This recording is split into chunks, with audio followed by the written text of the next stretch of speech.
webinar on potential use of drones for infrastructure inspection and survey. This webinar is in association with Jain Aerospace Private Limited under the aegis of Falcon, a students' organization, Department of Aeronautical Engineering. We also have colleges all over India participating in this webinar. We have Alliance University, Amity University, Anna University, Bhubaneswar Engineering College, Bhubaneswar, Odisha, BIST Bhopal, BMSIT, Chandigarh University, Devi Mahalakshmi Institute of Technologies, Dr. Ambedkar Institute of Technology, Hela Infratech Private Limited, Hindustan Institute of Technology, Coimbatore, Jawaharlal Nehru National College, Shivamoga, JSS Academy of Technical Education, SAAB Engineering, Sanjay Ghorawat University, SNS College of Technology, Coimbatore, Tamil Nadu Agricultural University, and Vellore Institute of Technology. I once again welcome everyone. I would now request Dr. PK Dash, HOD and Department of Aeronautical NMIT to speak a few words about Falcon and NMIT Aero Department. Over to you, sir. Thank you. Good afternoon to all. My beloved participants, speakers, organizers. Before going to give an introductory remarks of our department, I welcome all of our participants and speakers and organizers and our faculty members and our beloved principals and our administrators who wholeheartedly supported to organize this webinar. I sincerely express my thanks to our organizers and faculty members for their efforts. Hope all are doing well and hope all of them are with the best of their health and during this severe pandemic of the COVID. So hope all should be fine. So before going to our department, I want to then after I'll tell you about the Falcons. The Department of Aeronautical Engineering of Nitte Institute of Technology is a part of one of the best institution in the lap of the aerospace industries at Bangalore. It continuously pertaining good educations in aerospace engineering from its inception periods and progressively encouraged and increased its wings to the put a mark with the respect to the time. So department started in 2011. It continuously fulfills the demands of young, energetic education aspirants from various parts of India. About us, we have a family of 16 dedicated, well-qualified and devoted faculty members, supported by 7 non-teaching staffs. With the help and effort of these energetic faculty members, the department started initially with 60 students and now it is increased to 120 students. And the MTech, now they have introduced the MTech programs on aerospace engineering with 18 intakes. The second batch is in the progress. Also, the department opens a research centers under the Visvesvaraya Technical University on aerospace engineering for extending PhD programs, and it is an UNIQ center supported by the COE Center of Excellency of Aerospace. The center also supports to faculty and students to do the research. With respect to time, the department is continuously increasing its structural and functional ability, and department provides free internships to all its students, both BE and MTech programs. Department also supporting its students in higher educations, like helping on GATE examinations, advising for the international admissions, and helping to do research in India and abroad. So in that domains, this year the department has 12 qualified students in this GATE. So it is just a pride to the department, and the department always encourages its students to participate any national or international events and supporting them as per their demands. And department also signed MOU with the national and international agencies for improving its relationships with the national and international partners, and so its presence in all the country, all the outside of the India. as well as all the corridors. I hope you people can take the opportunity to be a part of any programs in our future, and I promise we will definitely provide you 100% support during this your tenures in our department. We have a various student this clubs. This Falcon is one of the student clubs. This is the aero department clubs, including to that. We have Antarik, another clubs. That is two clubs we are organizing. They are continuously organizing their programs with respect to the times. And these programs, due to the pandemic, it has been hampered, and we are doing it in the online modes. And maybe it will be a practice for future. Means this type of the situation, if it will continue, all the things will go on in that online modes in the future. So these Falcon clubs is generally all aeronautical students are the member of this club. Every year they are organizing one competitive event, one technical talk event. One is called as the Aerovision, and another one is called as the this UDA. But due to this pandemic, and for example, if you look its history, lot of different colleges has participated. They won the prizes and got the um, opportunity to participate with the other colleges, and this is we are generally providing in our college campus. And I will definitely thankful to our this student committee, and particularly Falcon, and particularly this Antarik. These programs are definitely helpful for our aerospace domains. So this is about our clubs. So lastly, I express my sincere thanks for your selections of these programs. Be safe, be a best ingredient on the building our nations. Thank you all, my beloved students and participants and organizers. Thank you. Thank you so much, sir. Thank you for all your support. Now I'd request Dr. Vinaka and faculty organizer, Aero NMIT, to brief us about our distinguished speaker. Over to you, sir. Thank you, sir, and thank you, Jyotirmai. I take this opportunity to introduce the speaker to all the participants. Mr. Leo Peter Charles is an avid aero modeler and a drone platform evangelist. He has a bachelor's degree in aeronautical engineering from MBJ College of Engineering, Bangalore. He is also a serial entrepreneur who has the experience of having startups in the IT, hobby retail, and UAV training industry.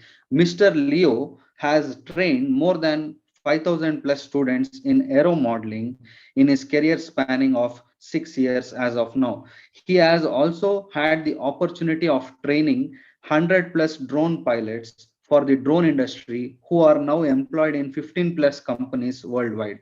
He also is an aerospace consultant for various academic institutions and aerospace companies. He recently completed his journey as the CEO of Garuda Aerospace Private Limited. This was JMA's first project as part of the JMA Ecosystem Support Endeavor program. Garuda Aerospace became India's largest drone services company and one of the three drone companies invited by NDRF to assist them at the Uttarakhand Glacier disaster site. Garuda Aerospace was empaneled by the NHAI to perform video surveillance of the national highways when he was working as the CEO. Mr. Leo founded Jain Aerospace Private Limited in December 2019, fondly called JMA. It is India's first aerospace ecosystem startup whose primary purpose is to assist the aerospace industry in scaling up. JMA is an evangelist of the aerospace industry, especially the drone ecosystem, and strives to link the dots to complete the picture. JMA has worked tirelessly to raise awareness, provide infrastructure support, test site access, skilled aerospace workforce, business solutions, investment access, government liaising, and foster industrial academia collaboration. JMA has partnered with EVA from Germany and Vector 3D in Australia to bring cutting edge aerospace technology to India. JMA so far has conducted more than 200 workshops, professional talks, webinars, and seminars in numerous top institutions, colleges, and organizations to help give an insight into the aerospace sector with a particular focus on drones. JMA is also a member organization of the Drone Federation of India and actively participates in regulatory framework decisions.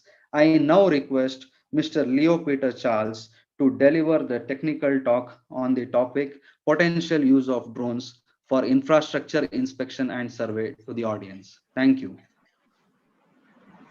Thank you so much, Dr. Meenakshi, for the humble introduction. And it's wonderful to be back talking to the students of Nitte. I remember when I started my hobby retail company, the first workshop for RC aircrafts we did was for the Department of Aeronautical Engineering at Nitte. So I have that connection with Nitte Institute.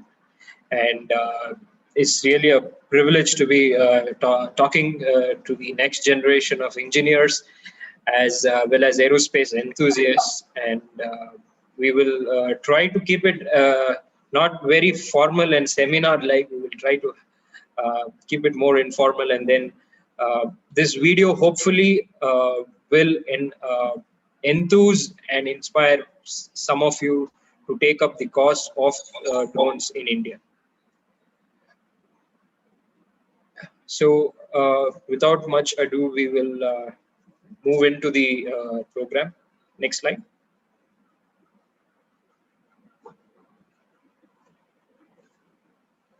Yeah, so these are the topics that I will be covering. We'll talk about a brief introduction to drones, and then the different types of drones that are there, and then how drones have been used for infrastructure and mapping. Even when I started working very seriously in the drone industry, I never knew that drones could be doing so much. And then yesterday I was making a list of it, and then I saw there are more than 200 applications in the present day context that drones are being used for. And then that's really mind-boggling, right from the cinematography of the naming ceremony of a small kid to flying a drone on Mars to literally understand flight dynamics on another planet. We have literally pushed boundaries, and that's a very beautiful thing. And I always keep saying one particular statement. I say drone applications are limited by human imagination, and then that statement is being proved true on a day-on-day basis. And literally whatever humans can imagine today is being done by drones tomorrow. And that's a really marvelous thing. That way it opens up a whole new frontier in the aerospace ecosystem for more and more engineers and other specialists to come in. And that way it will definitely help our country grow. So let's dive in and then take a look at what drones are. Next slide, please.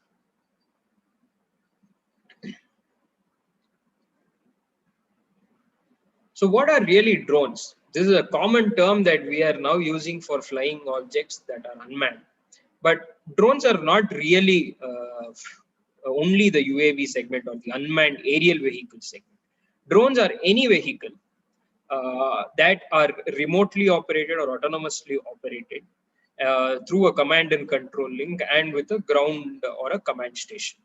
So you have aerial drones, that is what we generally see in most of the places. Then we have ground-based unmanned ground vehicles, your rovers, bomb disposal robots, and all of them. And then you have your aquatic-based drones as well, both on the surface and unmanned submersible. So all these put together are drones. So that's the general terminology. The proper technical terminology for each of it maybe UAV, UGV, or UWV, or unmanned submersible. So depends on where they are really operating. But the three distinct part in this would be the vehicle, the command and control link or the communication link, and the ground station along with the pilot or the controller. So this three is the basic minimum parts that comprise the entire drone system. And drones have been used for n number of things, whichever space they are, be it in air, on land, or in water, or on another planet altogether. I'm very thankful for NASA because I can now tell drones are on another planet. So that way, they've really kept pushing boundaries, and sky is no more the limit. It's just the beginning, right? And we will see more applications to come, even to the extent of drones being able to launch satellites into low Earth orbit. So that is going to be a phenomenal thing to happen as well. Next slide, please. And what are the different types of UAVs that exist? So the most common thing that we would have seen is the multi-rotor. Few of you might have seen the fixed wing drone in your competitions that used to be held at Nitte for RC flying. But these 6 are predominantly the major category. Apart from this, we have multiple variants as well. The fixed wing was the most standard type of UAV. Then came the single rotor or the heli, and then came the multi-rotor. So the advantages in the first 3 that I mentioned about is different from one another. Fixed wing have long endurance and range. Single rotor have VTOL capability.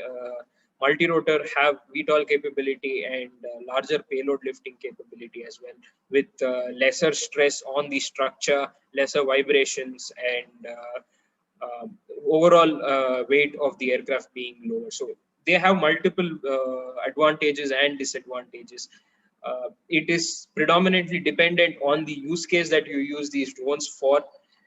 That is where you decide what types of drones to use. And then came the hybrid VTOL, where they coupled the multi-rotor with the fixed wing. So it takes off and lands like the multi-rotor, but then flies like the fixed wing. So the advantage of vertical takeoff and landing and the endurance and range of a fixed wing is inbuilt into the hybrid VTOL. And next is the interesting ornithopter. Earliest design is of Da Vinci's, but then now we've got it right, and that bird you see in the person's hand actually flies. I did build one way back in 2019. It was a really interesting concept. This ornithopter, now very interesting use cases wherever corporations hold land in a large quantity. These mechanical birds are used to drive away actual birds. So it works better than a scarecrow. They also have been deployed at airports to scare away birds, so that the possibility of a bird strike to an aircraft is minimized. And they are generally painted or designed to look like a predator bird. And most of you might have seen that also in the movie Uri, right? So that's also a possible use case. Then we have aerostats. They're basically balloons filled with helium, work on the principle of buoyancy. The best endurance that you can get is on them. They're very slow moving, but they can stay up in the air for a really long time. Very suitable for use in borders or at locations where you need eye in the sky for a long time, well and about 24 hours. So these predominantly form the type of drones that are being used, but then you still have multiple other variants that come into picture. But this is the basic principles that have been used in most of them. Next slide.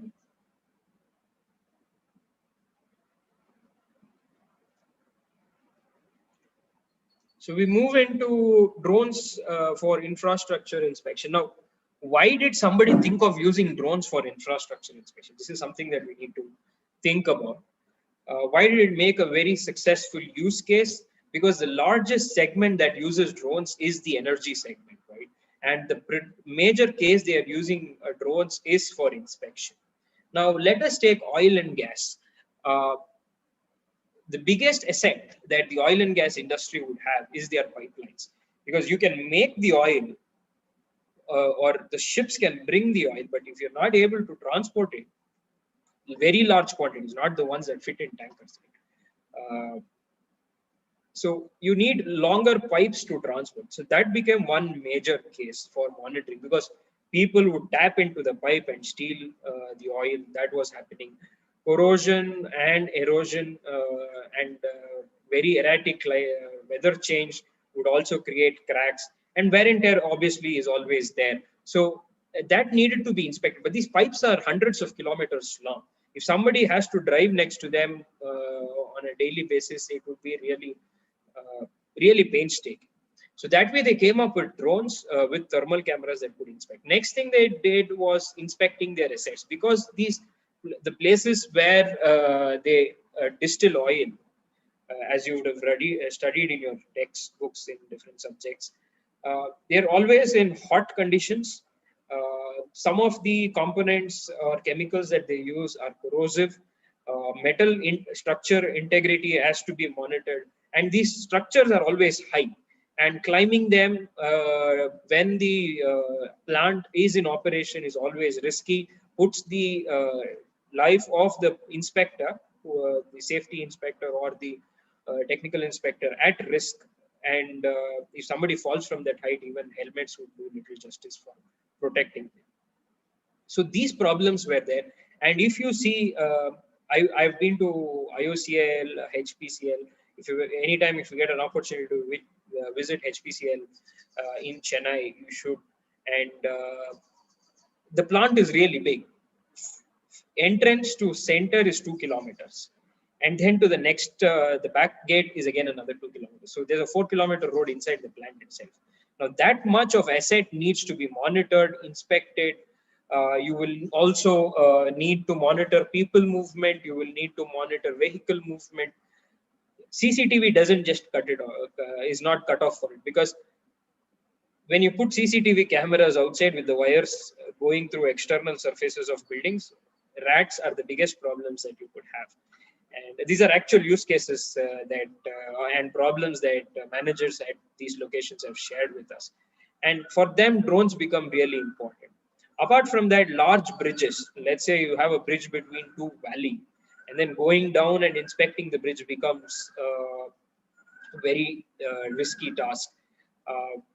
About windmills, that's another challenging space. Solar panels are generally in square kilometer area. Inspecting them manually is very painstaking, and then by the time you could rectify a diode or a string failure, it's too late. You lose the panel, and then if you don't even check the panel, you will lose the entire table. So that way, that becomes a challenge. So drones literally made all of this simple. Now, the other thing that really made sense for all of these companies is data analytics. The data the drone captures can be utilized and processed to bring out useful and meaningful end output that the company can use to improve their processes of safety and inspection. Design companies can improve the way they build these infrastructure, and R&D companies can work, R&D organizations can work to make materials better. So this data that is available, and this constant data that will be always compared with other previous data, gives better understanding of how the entire process of mechanical failure, structural degradation happens. And this way, it becomes easier for everybody to solve this problem. And then if you plug in an AI computer with an algorithm that could actually read this all by itself and then start throwing out solutions directly what needs to be done, that's things of what sci-fi movies are made of. So that's almost happening right now. So that's the beautiful part about it. And then you can get this data wherever you are. You don't have to have the inspection company write down the technical documentation, photographs, all of that. And then initially it was sent via courier, now it would be mailed, but then they are all static. That number, that image would not really make any significant difference. Today you could build 3D models and then send it to the chief safety inspector or chief safety officer sitting somewhere at the headquarters in Delhi or in some other location. And they would be able to more meaningfully create a solution to the problem of degrading structural integrity. So this is why drones became a very crucial part in the entire infrastructure inspection scene. Next slide, please.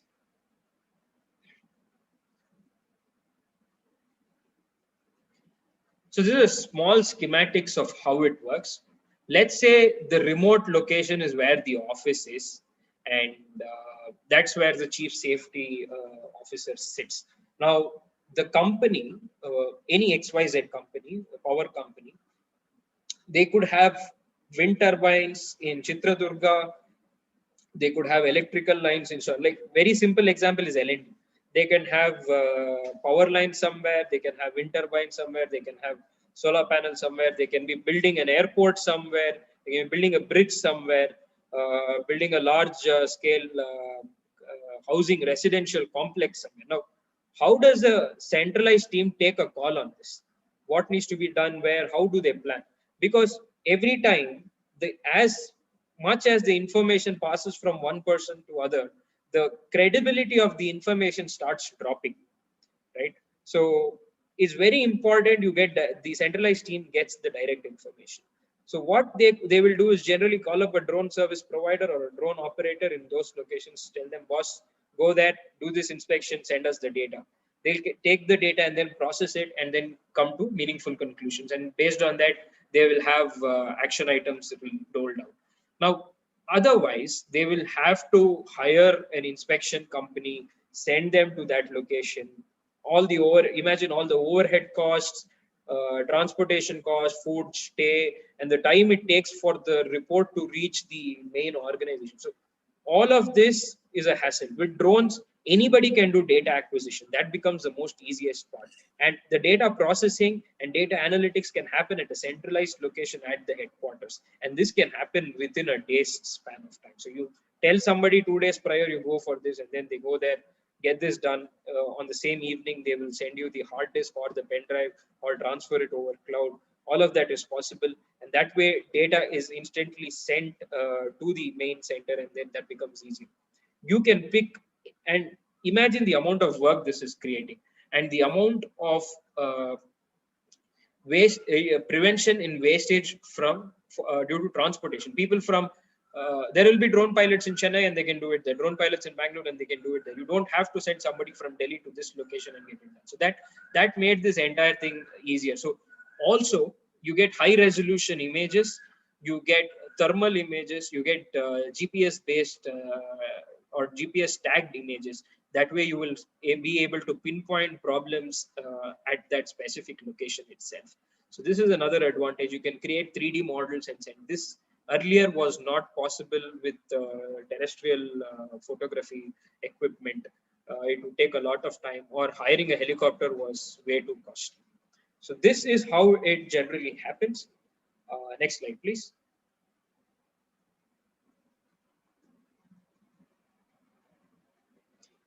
These are a few of the companies around the world that are using drones for inspection. You can take a look at them. Few of them are in India. Dronitech, Garuda, Asteria, they're all in India. Anavia is in Switzerland. Flyability again is in Switzerland. Skygauge, I think, is in the US. So they're all different drone companies engaged in either manufacturing drones or providing services for infrastructure inspection and mapping. Next slide, please.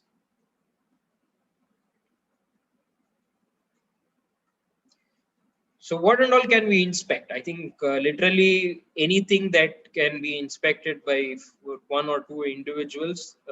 If that was the traditional method, then that can be done through drones. So you can inspect bridges, roads, wind turbines, railway lines, power lines, solar panels, chimneys, boilers, buildings, towers, thermal power plants, pipelines and dams. And this is just the beginning of that list. So somebody thinks of something tomorrow, you can still add that to this list. So we're limiting to this because we will be majorly talking about inspection around these topics. Next slide.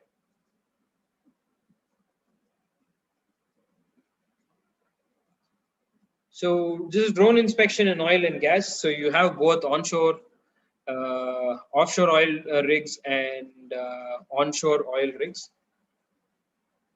So that way, you have different assets to be inspected, right? Now, one is your chimney inspection to understand structural integrity. You see how much of it is rusted and how much of it is not. Second is leaks in pipelines and storage tanks. Third would be leaks in boilers. Fourth would be panels that are attached to it, or other structural components that will be critical.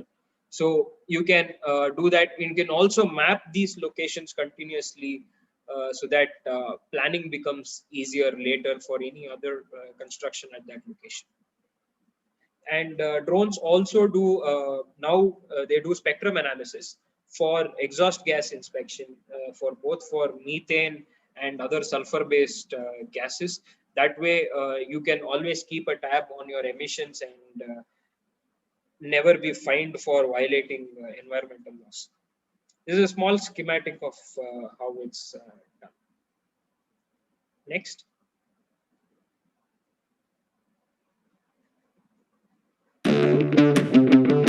So we have some video.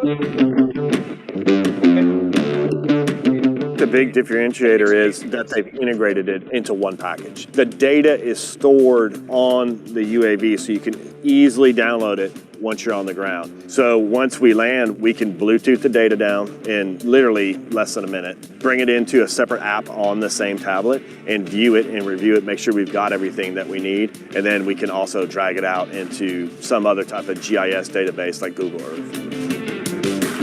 You use the MD Viewer app to import the data, downloads the CSV file, and you can take that tablet back to the office, and it can't get any easier than that.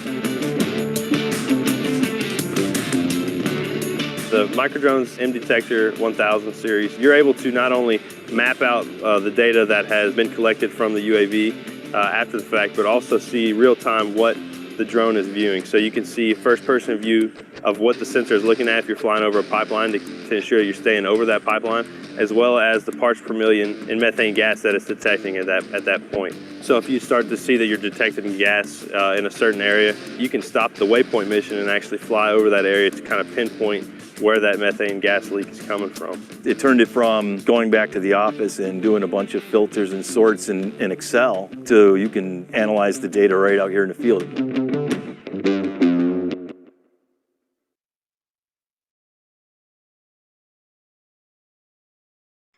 So this is methane detection. Methane is very poisonous and highly flammable as well. So in locations where this is a byproduct of the chemical processes that they have, they generally store it for being processed later. But then if it starts leaking, it becomes very dangerous. So leak detection becomes a primary concern and primary activity for these companies. So drones here help. Now, let's say you have a very large establishment. That way, carrying the handheld device for detecting methane becomes risky. And then you're also putting humans at risk when you do this. So that way, when drones do it, you can cover a large area in a really short span of time. And then nobody's at risk when, let's say you spot methane detection leak at some point, you can always lower the drone and take a look at it. And that would generally be very risky when it's done with humans. You will always have to wear your mask, industrial grade masks, and then do this activity. So drones have made it very easy, and then it's very easy to generate a report and then give the client then and there itself. You don't have to break your head to make a separate report once you reach office after post-processing and all of that. So this becomes a very easy task at the site. Next slide, please.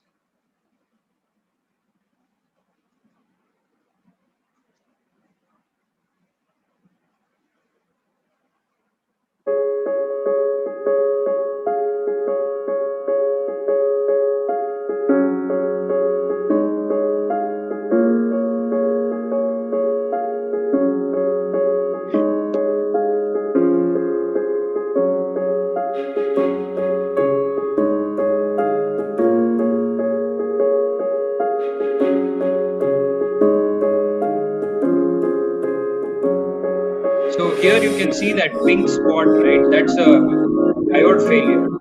So that way, when you start measuring thermal activity on the panel, you will be able to see what's a diode failure. The entire string has failed, and because a cell that is not converting heat or light to electrical energy is basically just absorbing that heat, and then it will start glowing more hot. That way, you will be able to realize where the problem is. If you don't rectify diode failure, the entire ring of cells will fail. If you don't rectify string failure, the entire panel will fail. So that way, it's very important to rectify these. Here you can see color palette being changed, how it is done in the post processing. So basically, they take all the photos together, stitch it, and then try to understand temperature differences and mark the spots where there is a problem.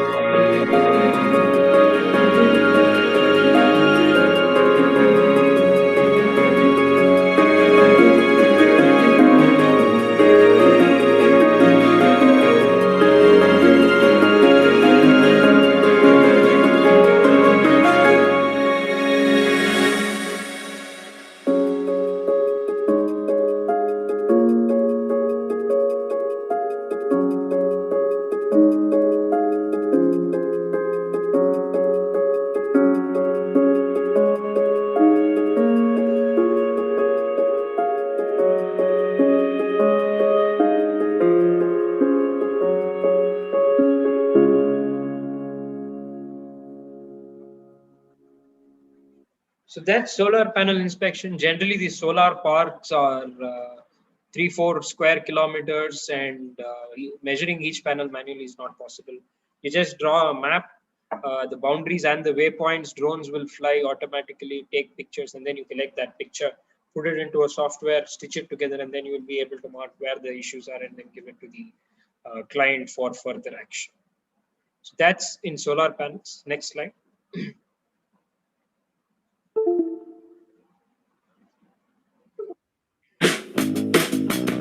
So this is inspection of panels. For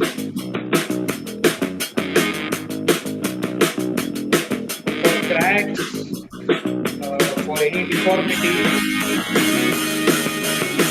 it is more bands are really big, and then tethering down becomes very difficult.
Taking multiple pictures, and they are viewing that on the ground station. These pictures will be stitched together to form the 3D model of the dam.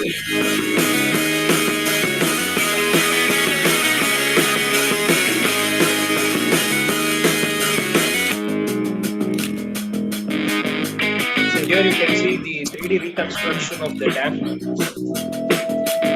Since the drone has GPS on board, you'll be able to pinpoint the location of the photo and actually pinpoint where the damage might have been. You can see here that's the mountain moving away.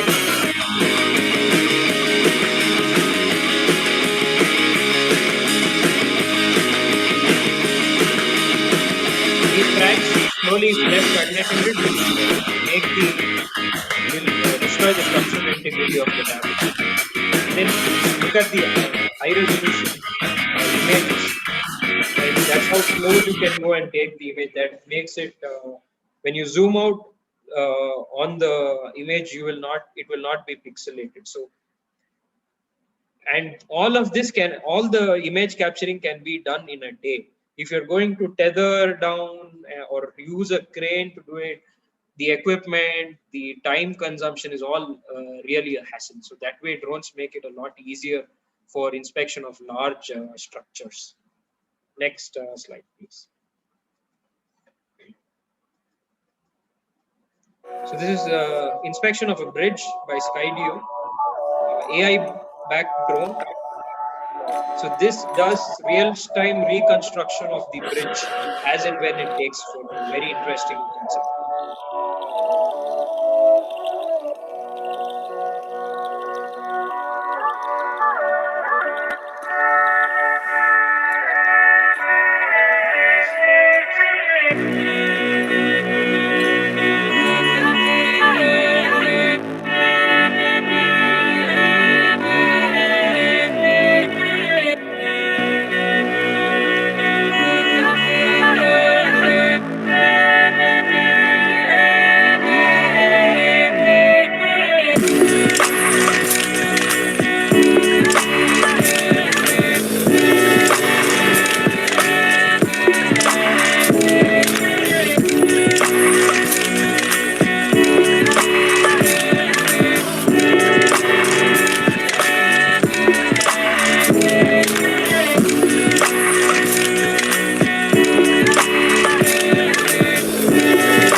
So here, this drone has 360-degree obstacle avoidance, and hence it can fly very close to objects, and even in intricate spaces for data acquisition.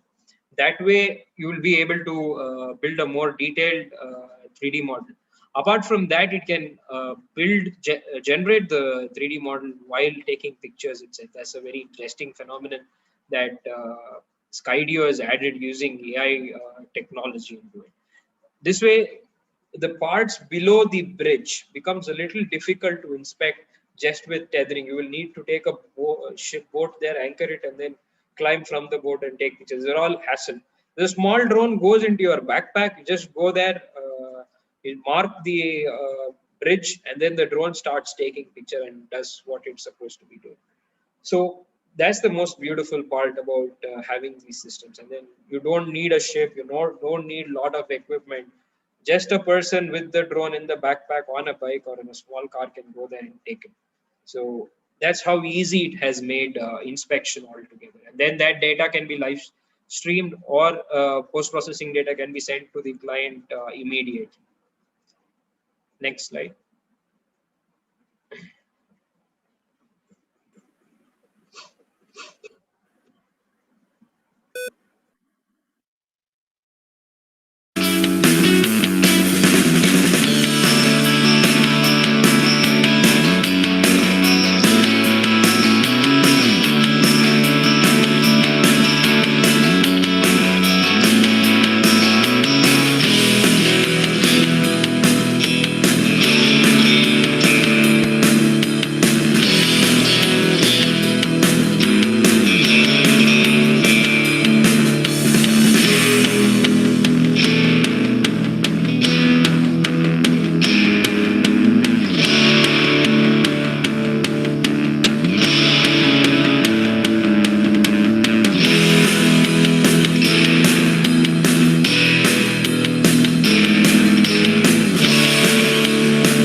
So here you can see they're using a helicopter to do the shots.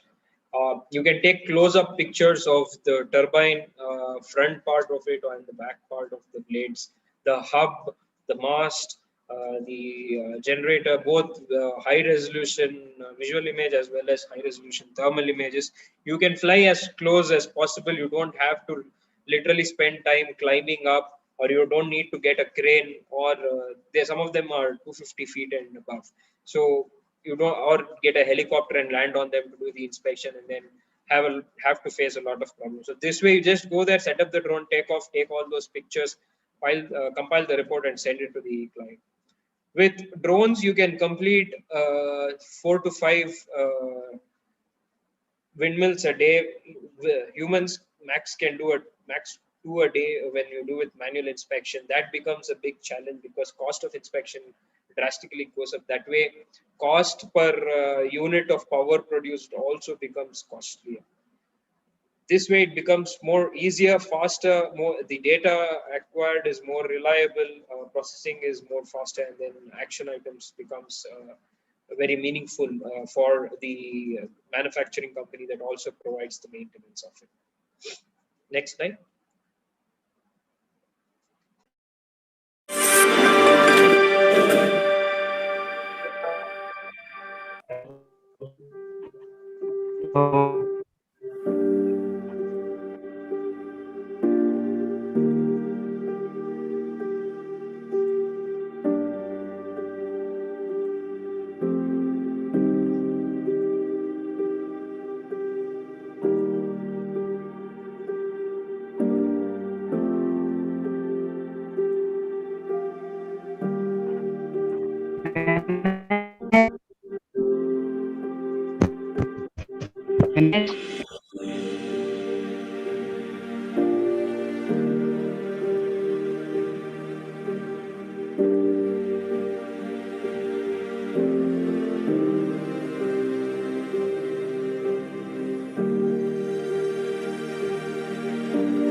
So apart from this, so here what you've seen is another example. So the drone is flying inside the chimney. So this is what we call GPS denied location operations. This drone is called Helios 2 from Flyability in Switzerland. It's a drone in a cage that flies through boilers, chimneys to do internal inspection. And after that, the best part about this is also it has 1000 lumens lighting system that is AI controlled, so that you have self-adjusted lighting depending on how much light is available inside those locations. So this is another way of doing inspection. Otherwise, if you had to send somebody inside, the amount of ash that is there and other particles, it becomes very difficult to inspect, and the person would be put in a harm's way. And even chimneys that are that tall, they will have to be tethered down, and then that's another riskier aspect to do as well. So flyability comes to that to their rescue. Next slide.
have two sensors on board. One is a transmitter and one is a receiver emitting ultrasonic. So you calculate the time between two of those sensors, and depending upon the size of crack or the size of concrete or the composition of concrete, you will be able to say how big a crack is or where the crack is.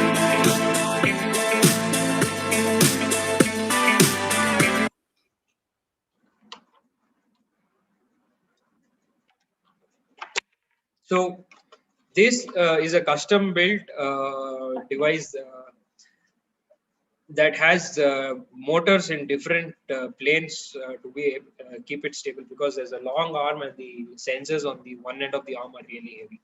This was built by R&D agency in the US.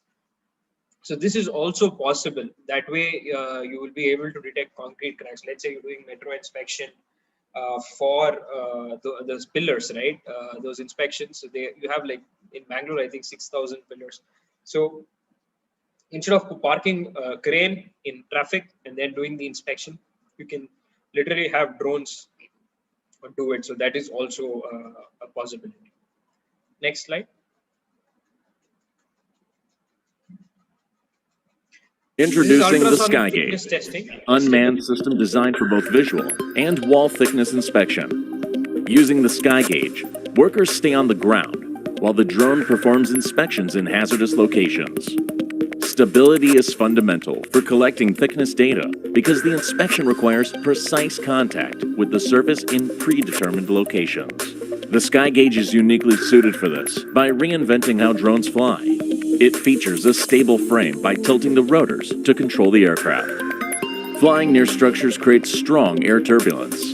The tilting rotors instantaneously correct for turbulence, wind, and gusts to maintain precise contact. If a single data point is not enough, the SkyGauge is able to perform a continuous linear scan. The SkyGauge can hover at any angle with the tilting rotor design. This is ideal for inspecting sloped or curved surfaces. But most of all, the SkyGauge is a multi-purpose tool for inspectors. Attach a wire brush for cleaning inspection surfaces, angle beam probe for weld inspections, or phased array probe for corrosion mapping. The SkyGauge is a revolutionary drone for any inspection. Improve worker safety, reduce downtime, and minimize cost. Discover what the SkyGauge can do for you and your inspection teams. So when I was at Garuda, we built India's first contact-based inspection drone for ultrasonic thickness testing to study the thickness of metals in chimneys, metal overhead tanks, and silos. So when we did like a market study of how feasible it is and all of that, we understood companies were paying 3 to 4 lakhs just for this inspection, because it's a mandatory inspection, because chimney failure will lead to catastrophic failure of the plant. And because of that, they had to do it. And since they had to do it, plant had to be shut down for 3-4 days because the boiler cannot run when this inspection happens.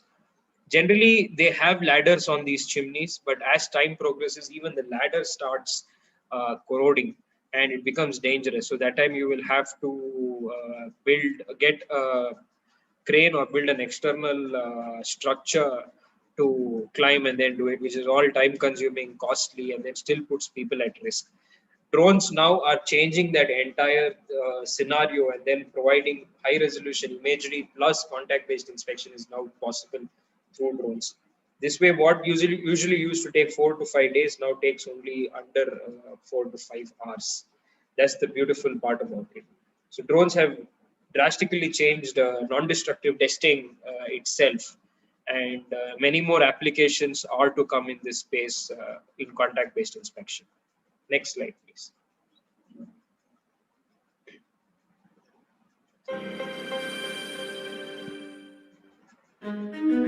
Jagged mountainous terrain and abundant hydroelectric power in China's Yunnan province makes power line networks hard to inspect manually. 线路和电塔主要都架设在山上，交通非常的不便，环境也比较艰苦。以前我们进行人工巡检的时候，一天只能检查1-2基塔，用无人机以后，效率提升了大约10倍左右。Reliability and security are the first things to consider when choosing a drone to carry out electrical inspections. The new Matrice 210 RTK includes a built-in DRTK system to withstand electromagnetic interference and reliably hover around power lines and pylons. Although the RTK system assists with flying close to power lines, inexperienced pilots still need to be cautious when at this distance. 我们在使用普通航拍无人机的时候，需要离电塔特别近才能看见细节，而且操作要非常小心。Mission safety can be increased significantly if mounting the Zenmu Z30 camera on the Matrice 210. This adds 30 times optical zoom, allowing you to inspect minute details from 10 meters away. To identify all potential issues, inspectors must use visual and thermal imaging. With the Matrice 210 models, pilots can now fly 2 cameras at the same time and switch between visual or thermal imaging in real time to identify and locate faults. This dual gimbal configuration decreases the time needed to inspect one pylon to only 10 to 15 minutes. With multiple intelligent features and a new dual gimbal system, the Matrice 210 is a reliable and convenient tool for powerline inspection teams. It eliminates the need for dangerous inspection practices and significantly improves project turnaround times.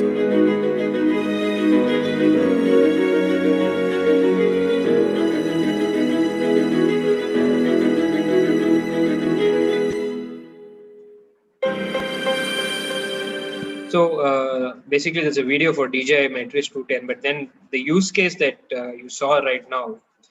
So initially, that was being done with helicopters. Now it's being done with drones. You can take pictures faster, and if you have a GPS tagged waypoint, the drone can just go from one tower to another tower and then start taking pictures.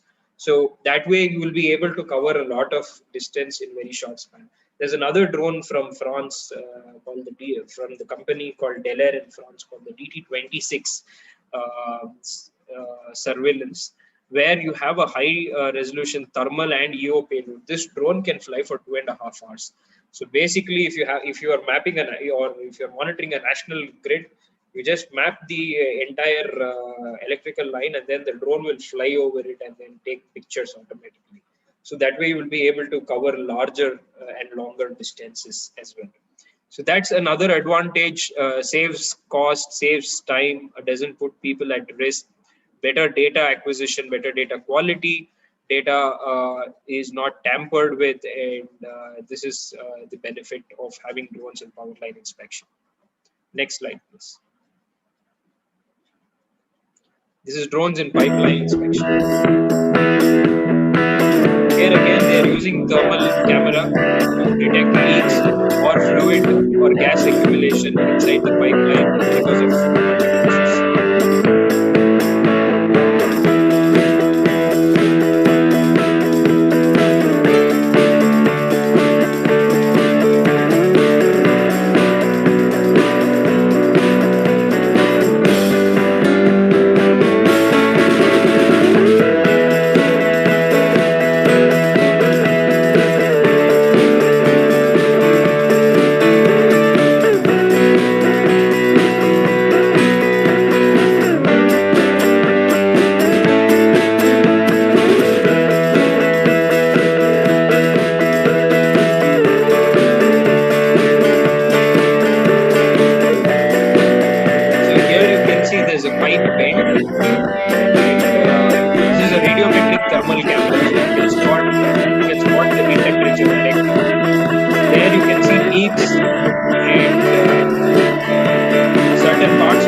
Has been broken down, and that's why it is exposed to it. You can see that difference in different locations. Spots where you can see bright red color are places there where issues might be.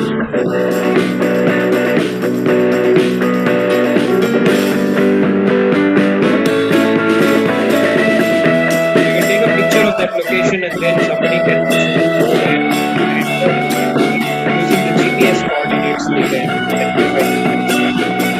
you can cover longer distances with drones like these pylons, and the pilot typically has to go to a standard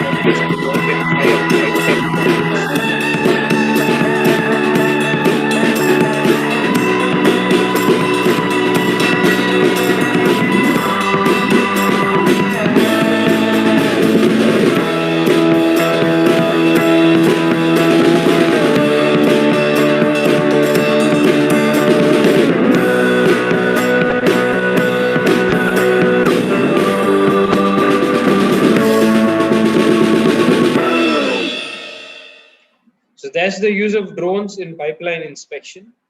Next slide. So surveying and mapping, basically the science of photogrammetry, deriving measurements from photographs. In mapping, you basically creation of maps, and survey is basically creation of geographical coordinates to create land boundaries. And multiple sensors are used. You use LiDAR, you use electro-optic sensors, cameras basically that will capture photographs, and then you can stitch it together to create these maps. You can create 2D maps, you can create 3D maps, you can create contours, so something that we call the digital elevation model, where you will see land how it is when you see through your naked eyes. You will see all the depths, the rises. So that way you can also do volumetric analysis. Multiple aspects. Drones can cover about a square kilometer in an hour.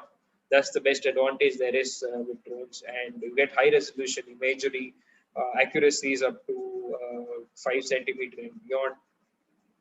And it is available on call. That's the best part there is. So other methods are expensive and very hard to get. So manual method cannot cover the area that can be covered through drones. This is the most fascinating thing with drones.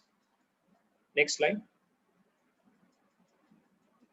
These are few of the companies manufacturing drones as well as providing, I'm talking about mapping drones, as well as providing mapping services, both in India and abroad. Next slide.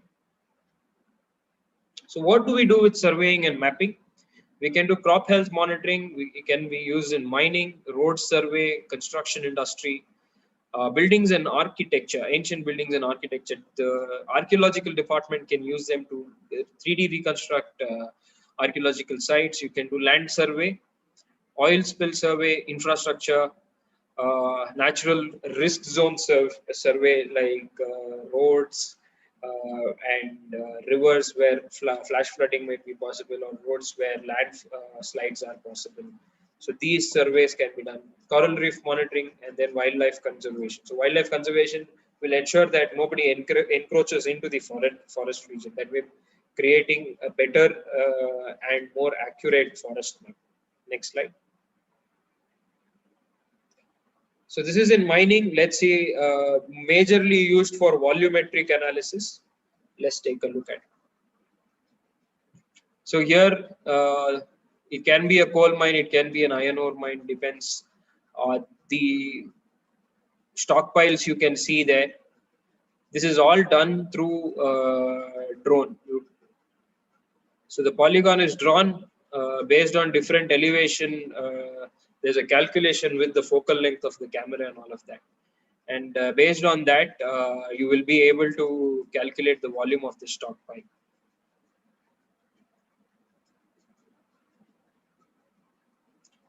This is all, this is reconstructed using the images taken on the drone itself.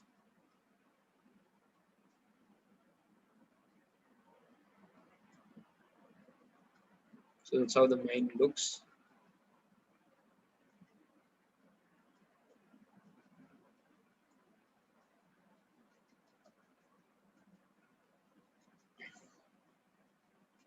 So you can see where they have dug deep, and so that you are not encroaching more than the location that they have offered.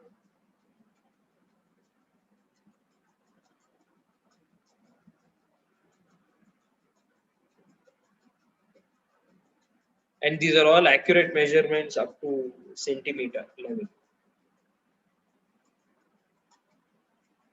All of this data is got after you post processing of the photographs taken from the drone.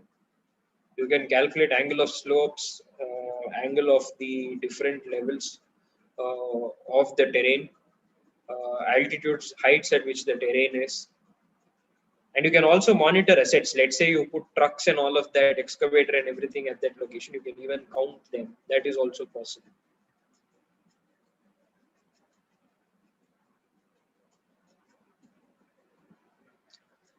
So this is in mining. Next slide.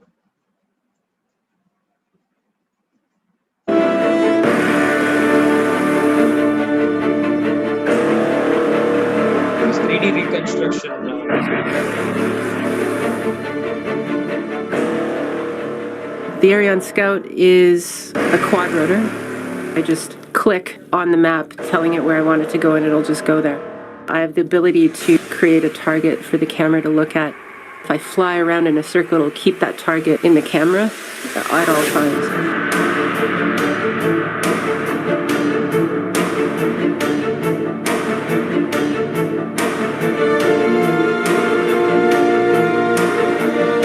So after taking the image, they will build the 3D. You can do this, take that image, put it in your 3D printer and print that model on a scaled down machine.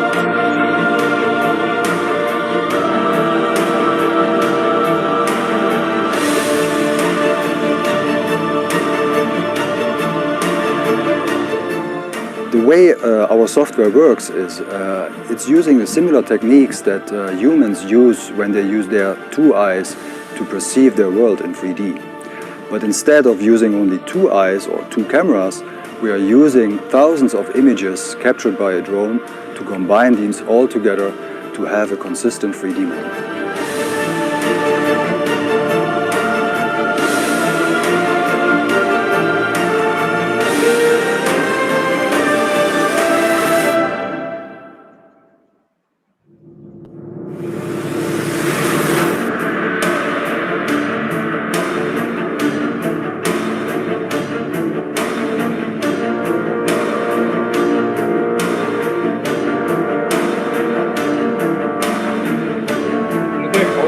Detailed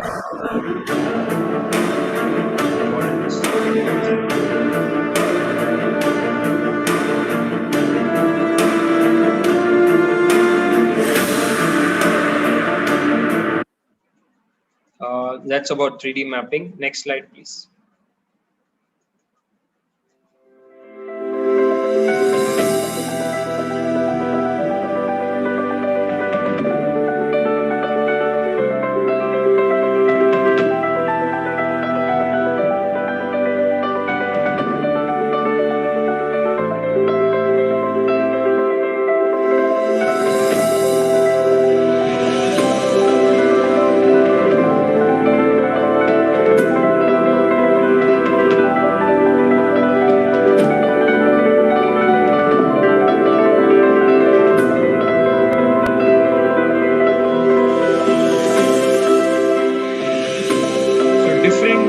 Indices can be seen using multispectral camera.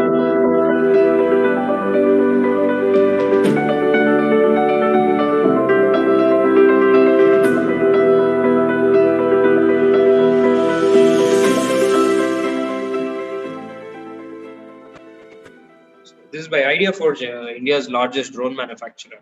So basically, you can identify disease, pest, water stress, then different problems in the crop and the soil using multispectral imagery, and that way making using drones for crop monitoring, and then that crop survey itself becomes useful. Also, it helps insurance companies to settle claims during the crop damage. That also is one of the major ways drones have been helping. Data becomes tamper-proof, and then claims can be settled on correct basis. Next slide.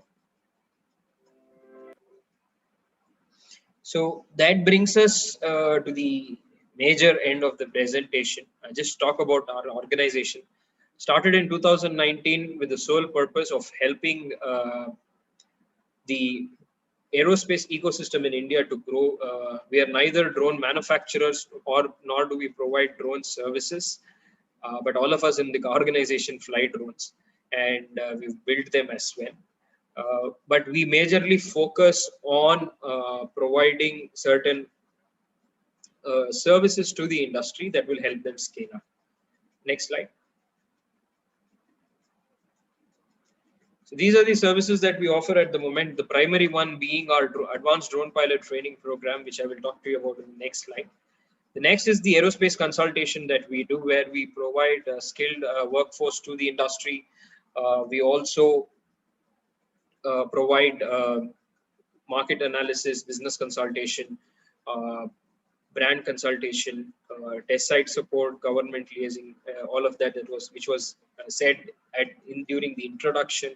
All of those services we provide so that we can see drone companies in India scale up. And then we also support the RC hobby industry. We have a private RC flying field in Hoskote with a 300-meter runway where RC hobby enthusiasts come and fly.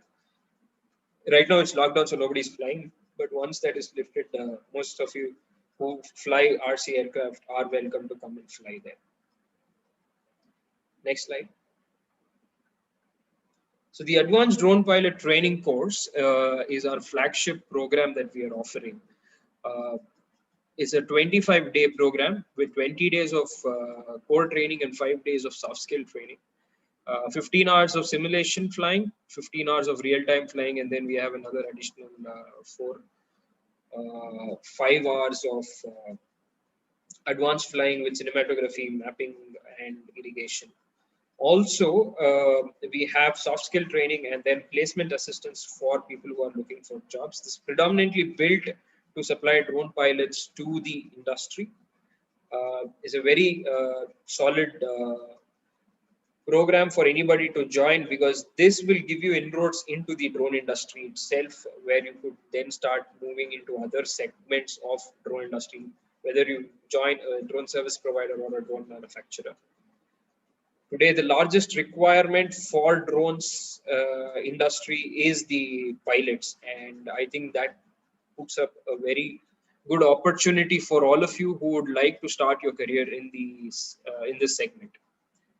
Next slide.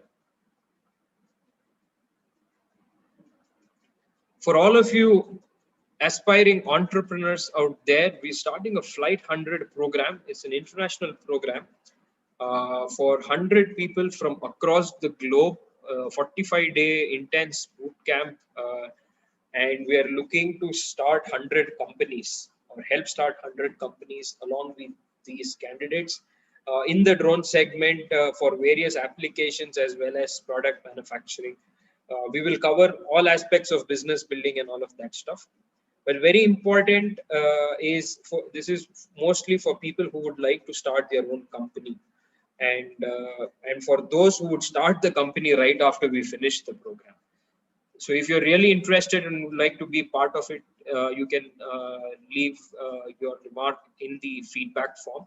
Please do fill the feedback form for your certificates. Apart from that, we are also having information sent out of the other webinars that we are doing. One is this Sunday between 9 a.m. and 11 a.m. where I will be dealing in depth about all applications of drones, the industry, how you could build a business, how you could build a career, and then what's the way forward in it.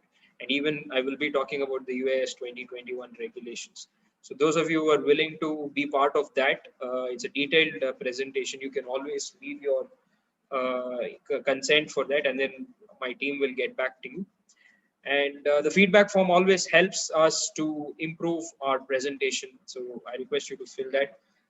We will now take questions. For those of you who have put up your questions in the chat box, we'll take up that, or we will take up other questions. Please follow us on our social media sites. We are on LinkedIn, Twitter, Insta, and Facebook as JMA Aerospace. So follow us for more details. And a lot of people keep asking me, how do I know what's happening in the drone industry? That's the best place to do it, because we keep updating these places or these social networking sites with information about the latest trends in the drone ecosystem, so that you can stay updated. So thank you very much, and we can take questions now.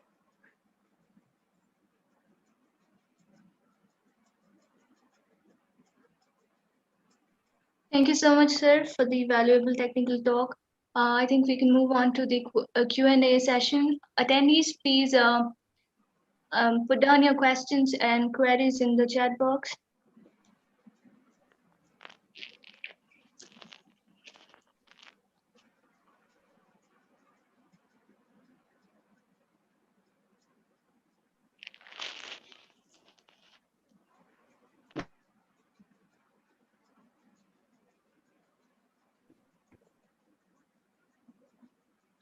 Does anyone have any question?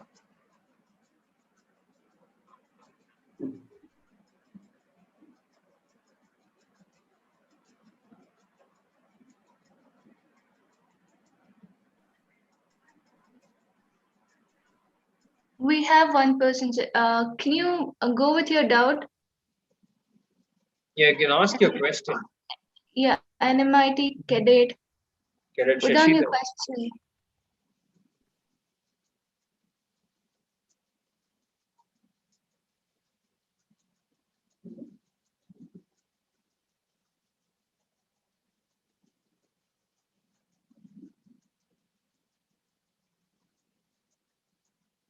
You can also unmute yourself Yeah, and I ask think the best thing question is in they can practice. unmute and then ask questions. That would be the fastest way.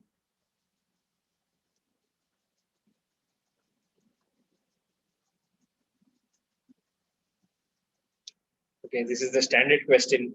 So Cadet Shashidhar is asking usage of drones in road and highway surveillance won't need jobs of many civil engineers and workers. Civil engineers build roads, they don't do surveillance. Workers, again, depends on what type of workers. Surveillance at this point of time is nil on highways. The only thing that exists as part of a surveillance is the patrolling vehicle, which is not doing a really great job. And the other part of the surveillance that exists is only at the toll booth. So that is literally not going to take away jobs. But I still remember this question. This happens with every other tech that comes. First, the argument came when computers did. Will not people? So I've literally done this debate when I was in 5th grade. Computer is a boon or a brain. Uh, right now, if somebody did that debate, it would look very funny. But then that was a very serious topic back in 2001. And then came the question of will mobile phones take away? You had these public phone booths, right? I don't know how many of you remember that concept. They are public phone booth jobs, and then they are earning capability. And all of that. Now, just imagine mobile phones today have given so many people so many more jobs. Swiggy would have not happened if mobile phones and fast internet was not there. Zomato would have not happened. Uber, Ola, Dunzo, YouTubers, people who are on TikTok and made money, people on YouTube and who made money, Instagram influencers. None of this would have literally happened, right? Mobile phone did bring thousands, not thousands, sorry, that would be an understatement, millions of jobs. Same thing with computer. Today, if a computer was not there and pandemic happened, we would have gone more insane and then it would have been so much more difficult not to share information. Drones are creating more and more jobs. Only thing is somebody was doing one kind of job and if they do not upgrade, they will get left out. Let's say the person who was operating the camera jig, if he doesn't learn how to fly the drone, he's out of a job. But if he learns how to fly a drone, then he's in the job. So jobs, the nature of job transform. Jobs don't go away. Any course on structural and aerodynamics aspects of drone design, there are multiple courses that you can take. I think it's on Udemy and all of these platforms. You can always take a look at that, or you can. It's basically aircraft design, but on a smaller scale. That's it.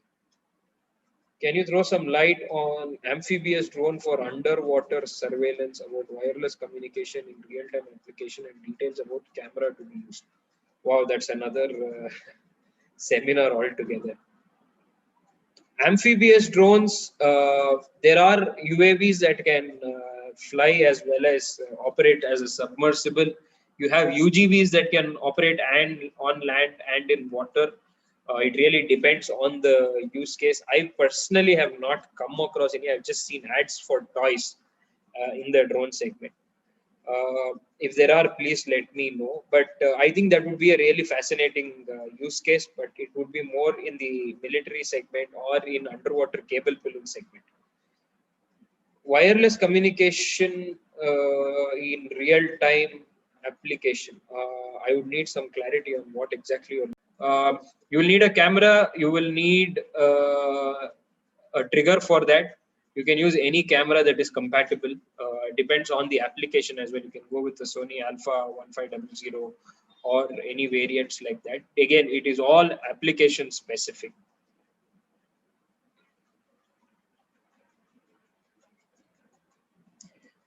Yeah, the Flight 100 program is for those who are looking to build company. It's not a certification program because it's very expensive to get into.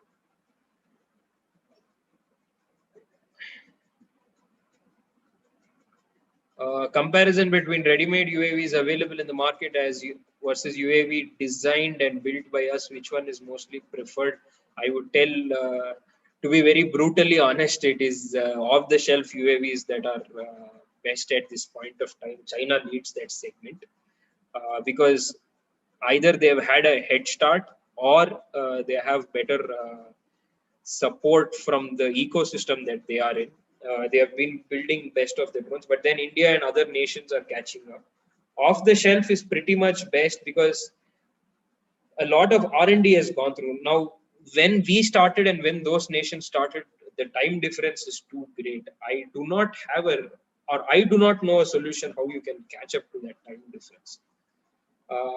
But definitely the drones that are off the shelf at this point of time are better because I've flown all of the DJI variant. Then I've flown Parrot and all of them. The build itself is in a class altogether different. Delivery drones future in India, definitely it will start in the medical segment. It will not start in pizza delivery because flying in urban locations is going to be very, very difficult. Second is a lot of infrastructure change has to happen. Recently, 20 consortia were given exemption from the US 2021 to continue testing in the BVLOS segment. And I think it's a very promising factor as well because government also, be it Telangana, Uttarakhand, they did deploy drones for vaccine delivery in far to reach places. So that way, drone delivery is the future. There's nothing to stop it.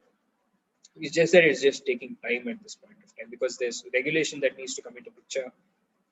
You need an infrastructure for monitoring it all together, and then insurance, license, what happens if an accident happens, what happens if goods get damaged, what happens if the drone falls on somebody. All of this problem exists. So that needs to get sorted out, and hopefully that will be done soon. Are private companies allowed to build unmanned combat aerial vehicles? Definitely, yes. You will need to register yourself with the Ministry of Defense for that, and that's a whole process. I think Adani Defense, along with Elbit Systems, is building the Heron in India.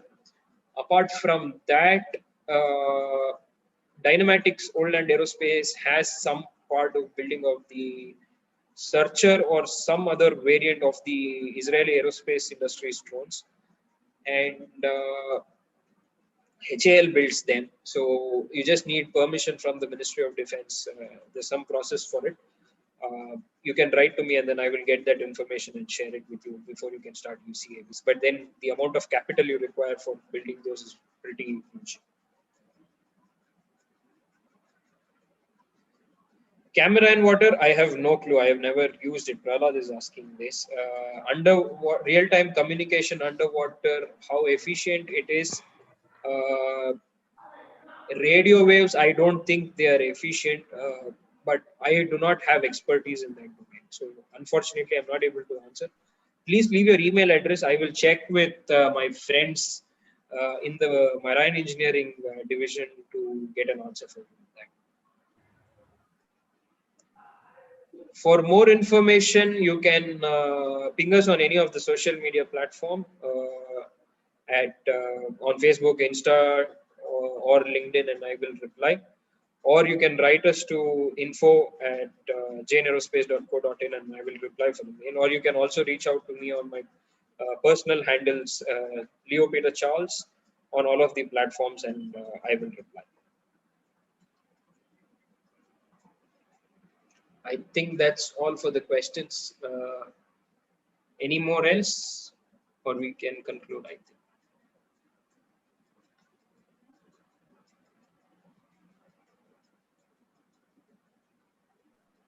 I think that is all, sir. Thank you so much for answering the questions, and I hope all the answers have been clear. I mean, their questions have been clear. Now I request Dr. Vinayaka and faculty organizer and MIT to give away the vote of thanks of today's webinar. Thank you, Jyotirmayi. I'm confident all of you enjoyed the technical session. Firstly, I would like to thank Mr. Leo Peter Charles for the wonderful presentation and valuable inputs. I'm sure many students would be interested to do projects in these drone application areas, which are interdisciplinary like civil, aero, and mechanical. Would like to thank Sri Harsha and Kanis and other JMA team members for this event to be successful. Would like to thank our dynamic NMIT Aero HOD Dr. PK Dash and ever supporting principal Dr. HC Nagaraj for giving permission to organize this technical webinar. Special thanks to all the 16+ college participants and NMIT Aero Department students for making this event successful. Thank you all. Good evening. Thank you so much to the management of NMIT for the wonderful opportunity. Stay home, stay safe, take care, one.